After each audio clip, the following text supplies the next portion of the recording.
Assalamualaikum warahmatullahi wabarakatuh. Kami dari kelompok 2 akan mempresentasikan tentang perbandingan ASP dengan akuntansi bisnis. Saya Dia Hasanawati NIM 190302016 dan rekan saya Alfikul R. Saramadini NIM 190302053. Lanjut. Yang akan kami bahas dalam materi ini adalah A. Perkembangan pemikiran akuntansi. B. Tujuan ekspansi sektor publik versus akuntansi sektor bisnis. C. Asumsi-asumsi sektor publik dengan akuntansi sektor bisnis. D. Perbandingan ASP dengan akuntansi sektor swasta. E. Akuntansi sektor publik yang tertinggal dari akuntansi bisnis. F. Ekonomi, efisiensi, dan efektivitas. G. Dasar hukum akuntansi sektor publik dan bisnis. H. Pengambilan keputusan dalam sektor publik dan sektor bisnis. I. Perencanaan dalam sektor publik dan sektor bisnis. C. Penganggaran dalam sektor publik dan sektor bisnis. K. Pelaporan dalam sektor publik dan sektor bisnis. Lanjut. Perkembangan pemikiran akuntansi. Sektor publik versus sektor bisnis. Istilah kelompok swasta dan publik bermula dari sejarah manusia primitif yang mulai hidup berkelompok, di mana masyarakat tersebut sejak dahulu memenuhi kebutuhan hidup dari segala hal yang ada di alam. Yang kemudian seiring perkembangan waktu ketersediaan sumber daya yang ada di alam semakin sedikit dan membuat perselisihan antar kelompok, sehingga membentuk kelompok yang di kemudian hari memiliki sifat swasta dan publik. Perlunya sektor publik dipelajari tersendiri. Akuntansi sektor publik dapat diinterpretasikan sebagai bidang akuntansi yang secara khusus membahas penggunaan akuntansi dalam kegiatan organisasi sektor publik. Lanjut. B. Tujuan komparasi akuntansi sektor publik versus akuntansi sektor bisnis atau sektor swasta. Akuntansi sektor publik di Indonesia jauh tertinggal dibandingkan dengan akuntansi bisnis. Akuntansi yang diterapkan pada kedua sektor tersebut juga berbeda dan punya keunikan sendiri.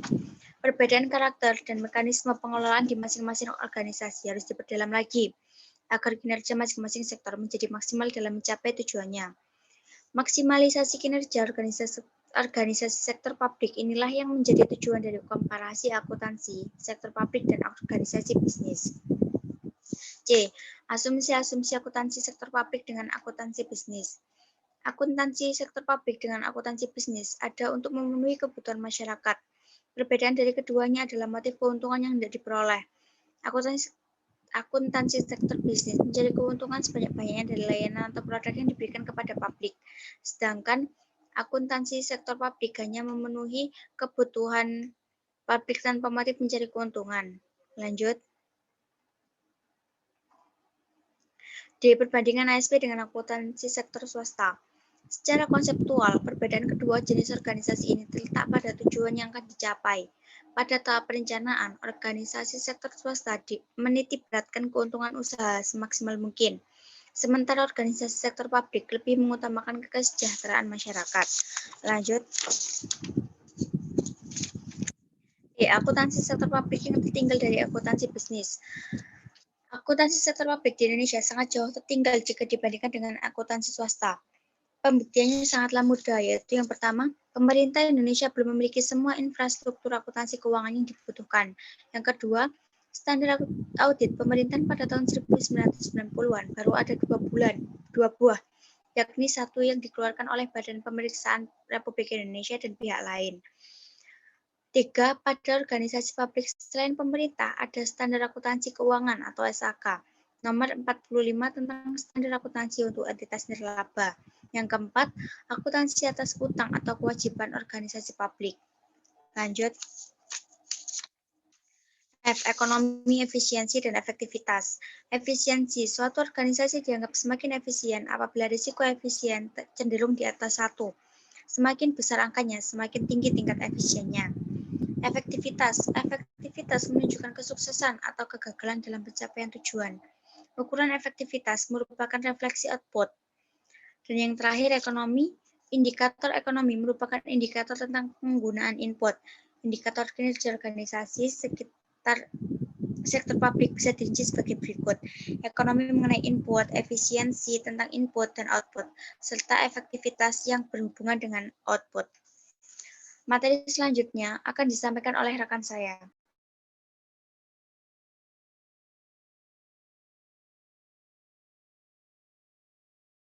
Selanjutnya yaitu G, dasar hukum akuntansi sektor publik dan sektor bisnis atau swasta. Dasar hukum akuntansi sektor publik. Yang pertama ada standar akuntansi pemerintah atau SAP, ditetapkan dengan peraturan pemerintah nomor 24 tahun 2005. Yang kedua, pedoman SAK atau PSAK. Standar akuntansi keuangan yang lengkap dan komprehensif merupakan dambaan semua pihak yang berkepentingan dengan laporan keuangan. Yang ketiga yaitu ada standar pemeriksaan keuangan negara atau SPKN. Keberadaan standar pemeriksaan merupakan hal yang sangat penting karena standar ini menjadi patokan dalam pelaksanaan tugas pemeriksaan. Selanjutnya yaitu dasar hukum akuntansi sektor bisnis atau swasta.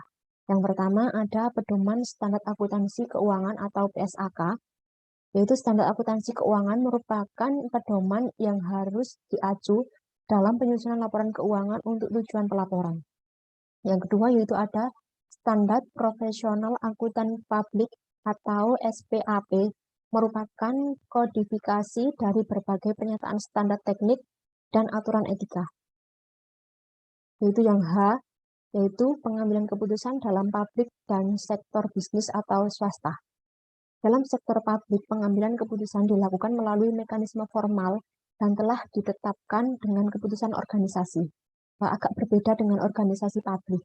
Organisasi bisnis atau swasta juga mengambil keputusan secara musyawarah mufakat.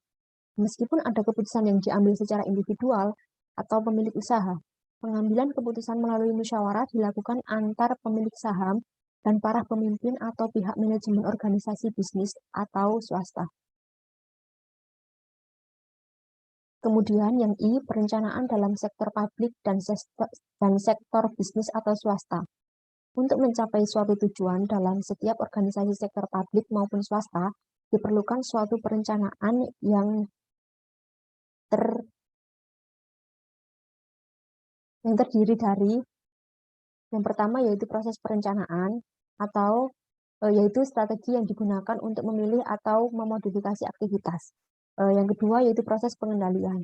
Penetapan perencanaan dalam suatu sistem menjamin proses perencanaan dapat dilakukan. Kemudian yang selanjutnya yaitu penganggaran dalam sektor publik dan sektor bisnis. Di dalam organisasi sektor publik seperti organisasi pemerintahan, penyusunan anggaran dilakukan bersama masyarakat dalam perencanaan program. Penurunan program publik dalam anggaran akan dipublikasikan untuk dikritis dan didiskusikan oleh masyarakat, dan akhirnya disahkan oleh wakil masyarakat di DPR, DPD, atau DPRD. Dalam organisasi swasta, penyusunan anggaran dilakukan oleh para pegawai dan manajer perusahaan yang berwenang dengan persetujuan pemilik perusahaan. Selanjutnya yaitu yang K, pelaporan dalam sektor publik dan sektor bisnis atau swasta. Perbedaan laporan keuangan sektor publik dan sektor swasta. Asumsi Undang-Undang Nomor 17 Tahun 2003 membawa akuntabilitas hasil sebagai catatan yang dipertanggungjawabkan.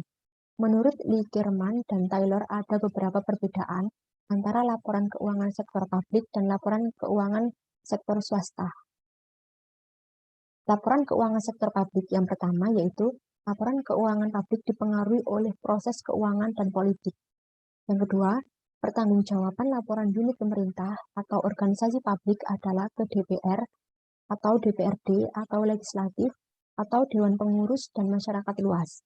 Yang ketiga, laporan unit pemerintah atau organisasi publik harus ditujukan sebagai pengembangan akuntabilitas publik. Yang ketiga, yaitu laporan unit pemerintah atau organisasi publik secara keseluruhan dijadikan dasar analisis atas prospek pemerintah atau organisasi publik. Dan yang terakhir yaitu laporan unit pemerintah diperiksa BPK atau auditor yang telah ditetapkan. Kemudian yaitu laporan keuangan sektor swasta. Perbedaannya yaitu yang pertama, laporan keuangan swasta sangat terikat oleh aturan dan kriteria kecurangan. Yang kedua yaitu kriteria pertanggungjawaban laporan keuangan sektor swasta ditentukan oleh para pemegang saham dan kreditor. Dan yang ketiga, laporan keuangan sektor swasta hanya diungkap di tingkat organisasi secara keseluruhan. Dan yang terakhir, laporan keuangan swasta diperiksa oleh auditor independen. Persamaan laporan keuangan sektor publik dan sektor swasta. Yang pertama yaitu pelaporan keuangan lebih ditentukan oleh fungsi akuntabilitas publik. Yang kedua, siklus akuntansi dapat dipertimbangkan. Dan yang ketiga, standar akuntansi ditetapkan oleh organisasi independen. Dan yang terakhir yaitu laporan keuangan publik dan swasta biasa diakui sebagai dasar hukum. Sekian presentasi dari kelompok kami. Apabila ada yang ditanyakan, bisa ditanyakan melalui Spada. Terima kasih. Assalamualaikum warahmatullahi wabarakatuh.